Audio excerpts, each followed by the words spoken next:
Any other, yes? I'm Danny.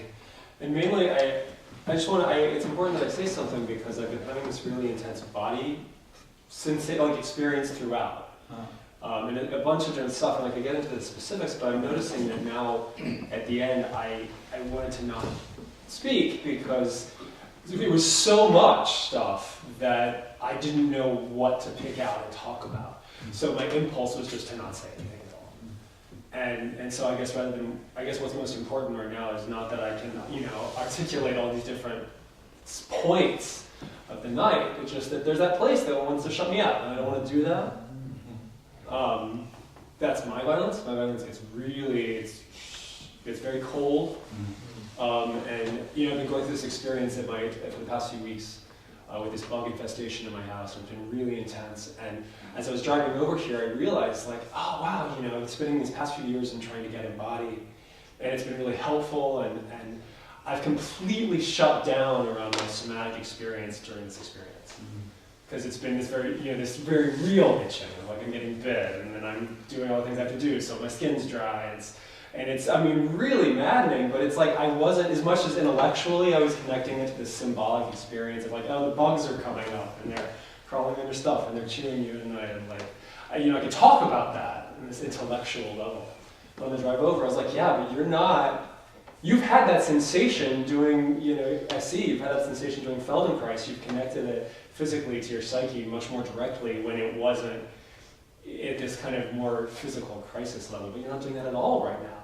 And it just brought home this thing that I've realized of late, that I really start to drop my resources when I need them the most. And I don't want to do that. And I had this huge experience throughout the night that actually made me feel really innervated and blessed to okay, you're still in there. The energy is still there, the arrows are still there. I was so turned on for most of it. It was insane. I thought I was I'm going to go to the bathroom and take care of something in a minute. It's oh, thank God. Because I know. But I wasn't, of course. But it was just what is it that turns you on? It was this real experience. It was not, is a real experience. It felt good to connect, just to watch you guys talking about this stuff and how you're having these big experiences of it, really trying to connect and be real with where you are right now. And as I said on the way over, I realized oh God, I have not been doing that. Because I've been so caught up in the practicals, and that's legitimate and very real. But there's this whole other level that, of course, is getting just more and more stirred up by ignoring it, by not dealing with it. It certainly doesn't help. It's not like it's not there just because I'm not doing it. So it's to have you kind of just talk oh, this is where I am right now. It's because that was such a theme on my way in here tonight, as well. So I think that was it. It was just kind of this release, and also that sense of oh, behind the place that wants to run with this physical story and get incredibly hopeless and tie all this doom to it and all these work issues and oh, I'm a loser because here's yet something else coming in and getting in the way of the things I need to do and making my life miserable, and that must be something wrong with me, at the core.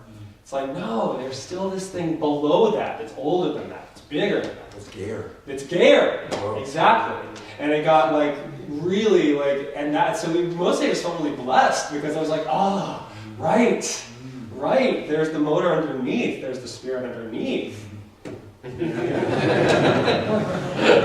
Yeah, well, yeah,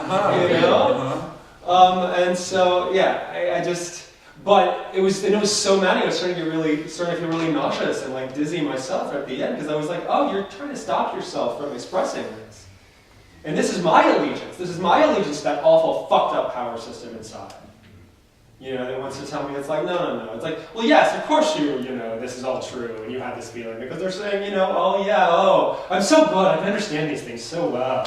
Oh, isn't it nice that I can articulate something? Bullshit.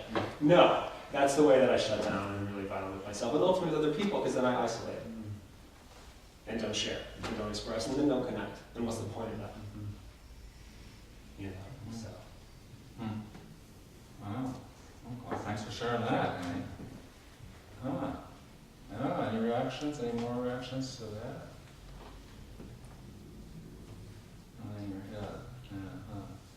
Everyone's agreeing. Thank you very much. Any other reactions? Yes. So, I'm Name, please. I'm Bryce. Thank you. I really struggle with speaking at the main monthly events, and I've been hiding out and not speaking for a long time, and it's because I feel like my real motivation is just wanting attention and just wanting to minimize other people and make other people admire me and feel inferior and this whole game, and so I want to own that, and I've been struggling with, well, if that's my motivation, is there anything else there? Do I have any other motivation? Is there anything else I want to say or do? I mean, period. And so, but I don't want to marginalize that kid while trying to make a statement about my experience that's not just about that, which is really tricky.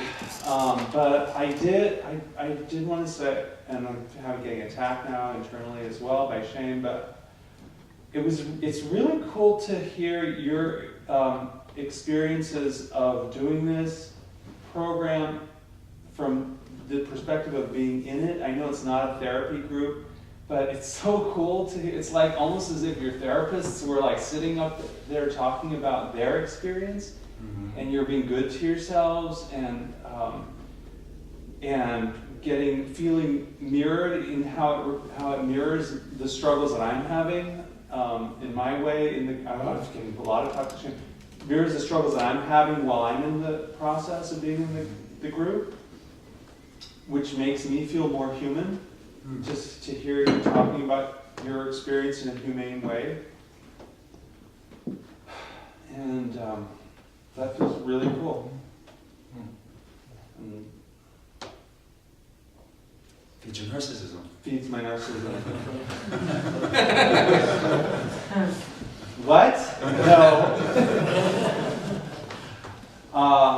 It makes me feel more superior, I guess. Makes me feel more, feeds my narcissism. Yeah, right. Feeds a kid who wants to feel more special and mirrored and central. We're getting corralled into that because what's the alternative? The alternative hasn't been mapped out yet, so it's easily hijacked by what is familiar. Even at each step of how it's trying to follow itself down this new path. It's vulnerable to being hijacked by the familiarity of the old path and its siren song of just pay attention to me.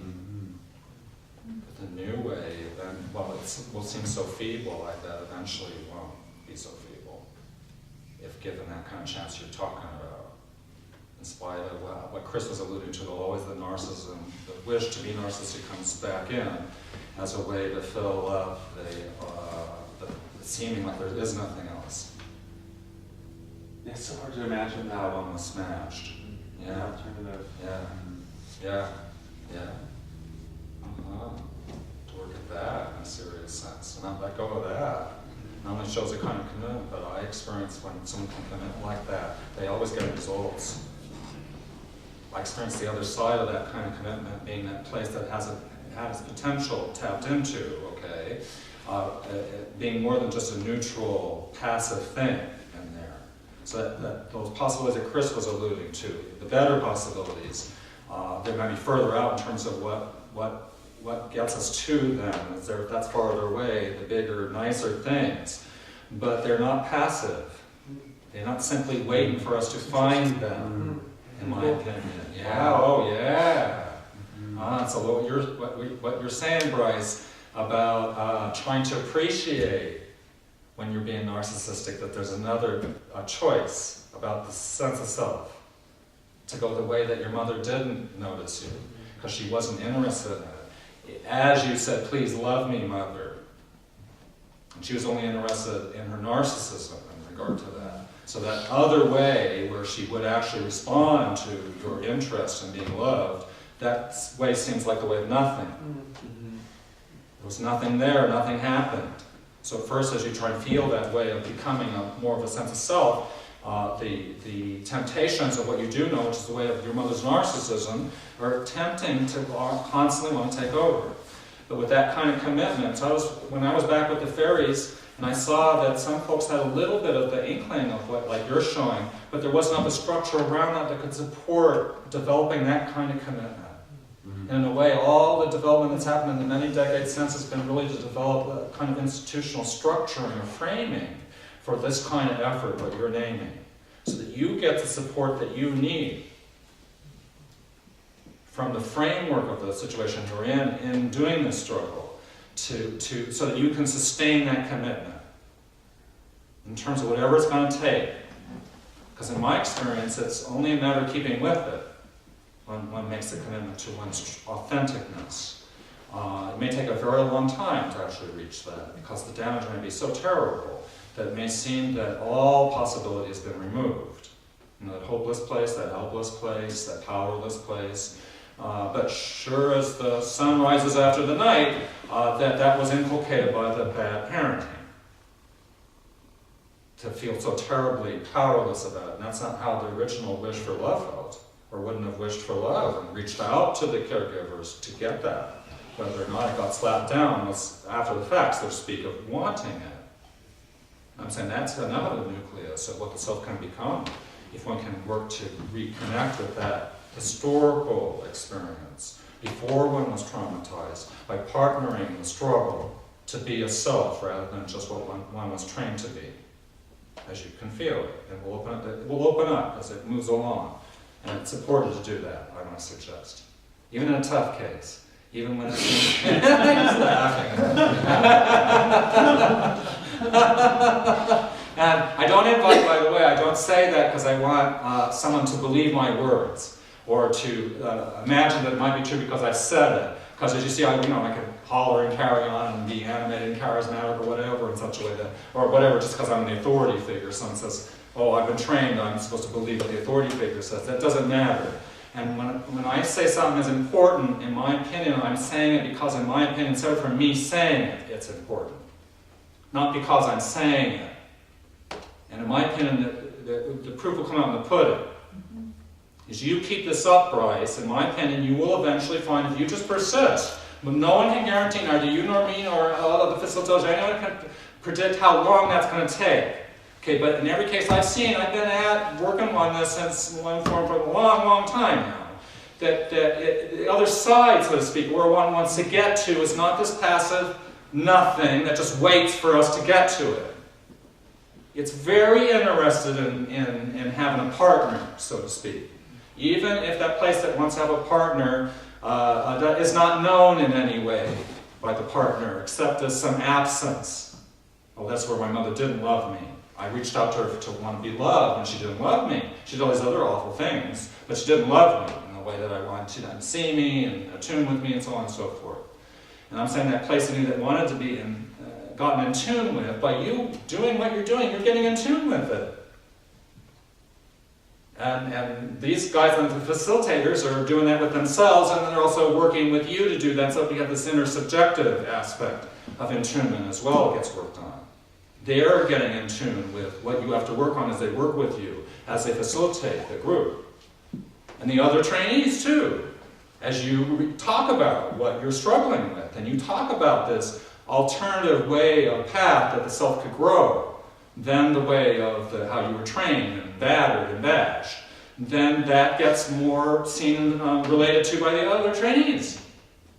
They have their issues with that, but that gets worked on too.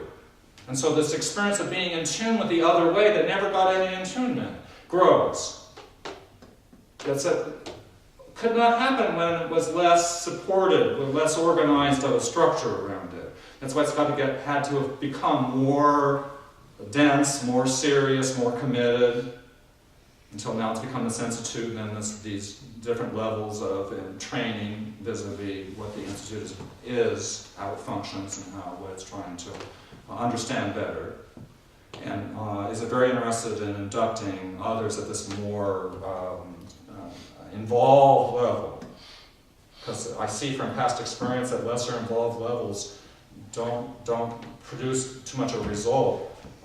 Chris just vaguely alluded to the fact that he's been doing this kind of organizing for more than 30 years. So he's been doing it in conjunction with me. So it's about me